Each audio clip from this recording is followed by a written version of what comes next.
Okay, today I had an interesting set of pickups, so let me go over what I got. I was running around running some errands. I stopped at a few familiar places and then a new place.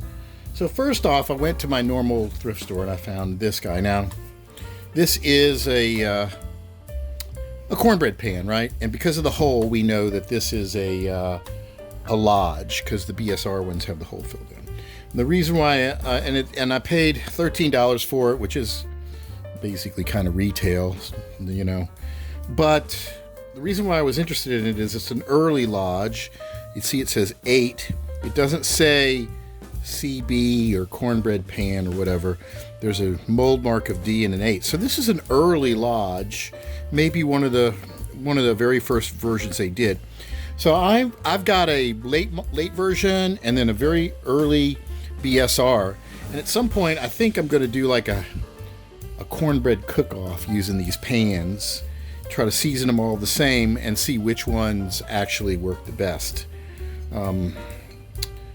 Otherwise there's not really any meat on the bone if I try to flip this to try to subsidize my hobby, but it is what it is.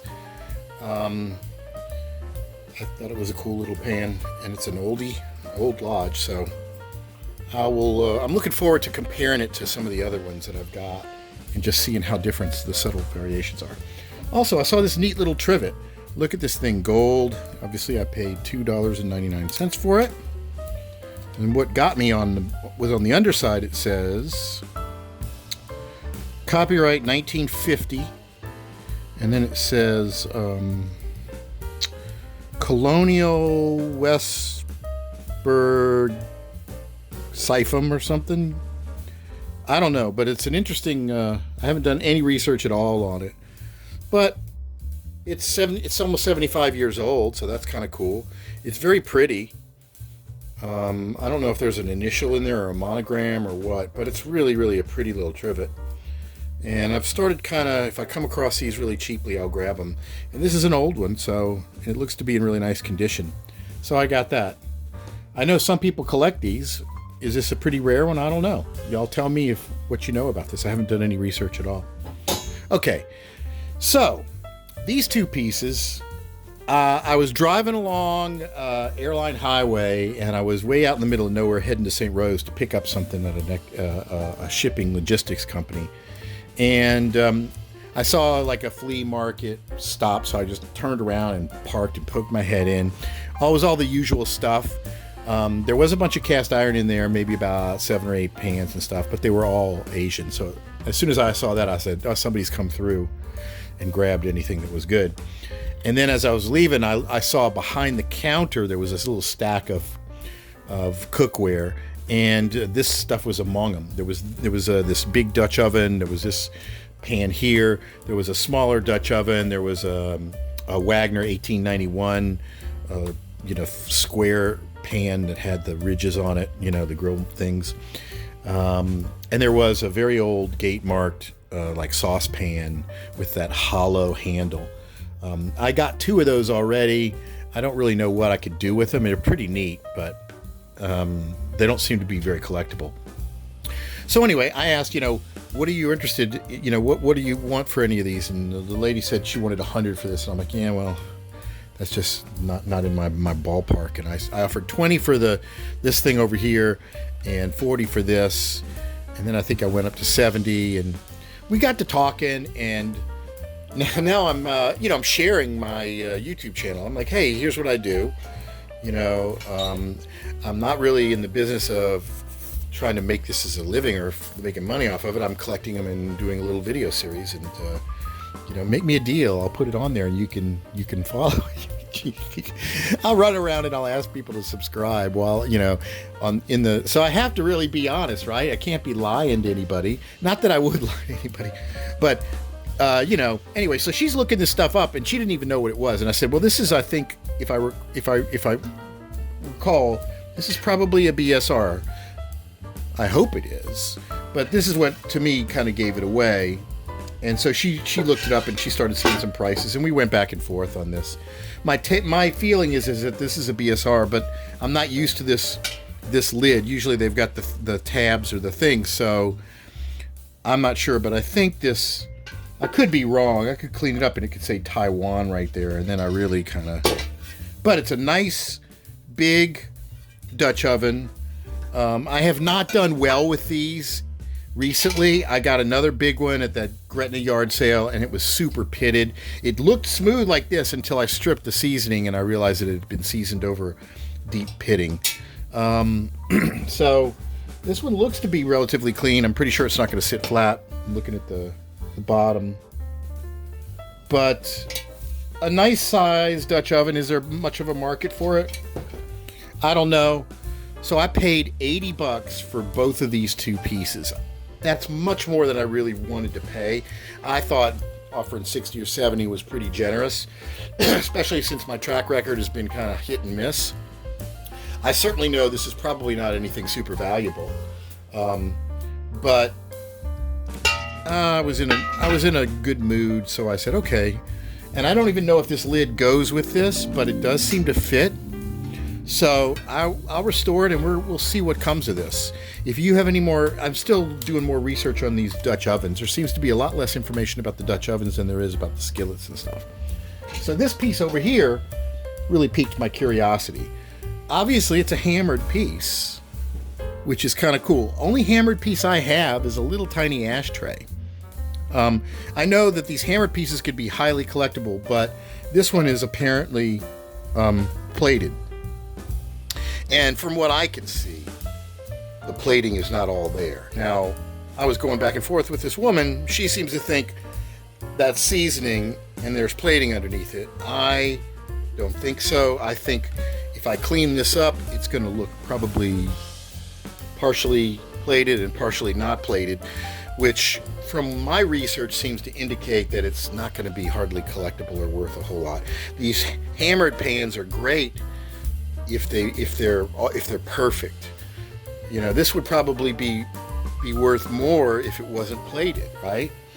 I don't know if you can remove the plating and just have it be a regular hammered cast iron skillet. Then it might be worth something, but to me, I don't know.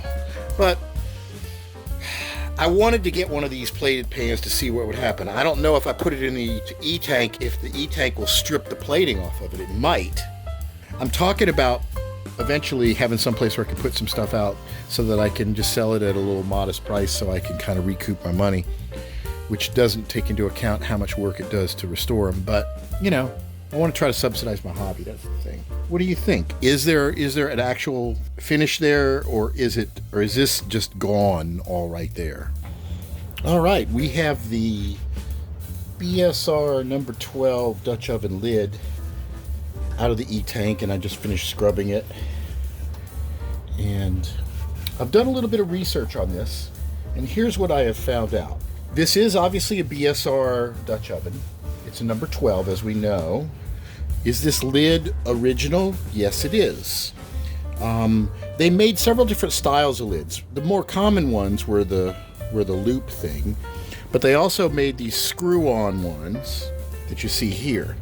These are all part of the Century series, and they just, you know, the production line kind of changed over time, and I don't know exactly when, but I assume that these are later versions with the screw-on. It would seem probably easier maybe to produce them and then add them on later. I don't know, though. Some people were arguing that this is what they called the Pioneer series. And from what I've learned, so BSR would basically produce these lines of cookware. The early version was the Red Mountain. And then later on, they created what was called the Century series. And those were actually differences in the design of the pans. The Century series had smaller lettering on them and had some other changes. We can tell this is a Century because, see all the dots? They're nice and uniform. In the earlier Red Mountains, they were a little haphazard. They were probably poked with humans, and they weren't done using some kind of a standard form that they pushed into the molds. So this is the later Century series, but they produced this, and you know, BSR never really put their name on a whole lot of their products. So when you would get this, they would have an insert, a little piece of paper that would be, you know, taped or glued to the actual pan that would have the name of the company on it. And they changed that depending upon who they were selling to. So as I understand it, they made a bunch of them and sold them to Sears, and Sears would sell them under the Pioneer brand.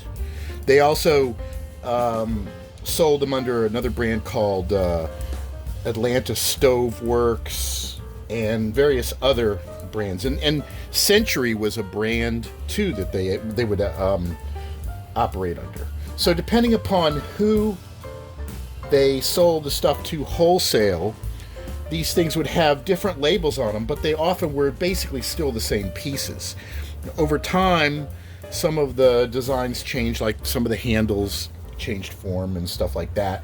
And on some pieces, the lettering might have been in different locations and stuff. And you can usually use that to try and date things, but they're still piecing together all of the details on the provenance and how everything corresponds. And this is the number 12 Dutch oven. And from what I understand, it's the largest one that they made. I don't know for sure, but I did see a picture from a catalog of their Dutch ovens, and I'll put that up on the screen, that shows all the sizes available, and the number 12 is the largest. And if you ask me, it makes sense. I mean, getting anything bigger than this doesn't seem like it's practical. I could see camp ovens being a little bit larger, because those would actually go out in a fire. But I don't know what kind of stove you could get something much bigger than this on. Is it the largest Dutch oven made by any manufacturer? I don't know, but if you know, leave your notes in the comments and share with us. That's one of the neat things about this hobby, is everybody is learning and discovering different stuff, and we're all sharing it with each other. Let's take a look and see what happened with that hammered pan that I put in. Here it is. Ooh. This thing is coming along nicer than I thought. Look at that. I really wasn't sure how much of it was chipped away. Looks like there is some, but let's rinse this off real quick and see what we got. If there's part of the plating missing, it really just completely screws the value. There's our 8. It's pretty though. So definitely a lodge, right? Look at that hand-scribed 8. Wow, that's pretty. Look at that.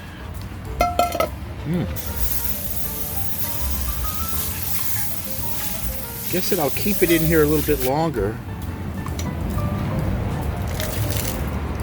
So that clearly looks like there's some missing right there. I think these things have to be perfect in order to really be of interest to collectors, but I don't know. They'll have to tell me. Came out really, really pretty.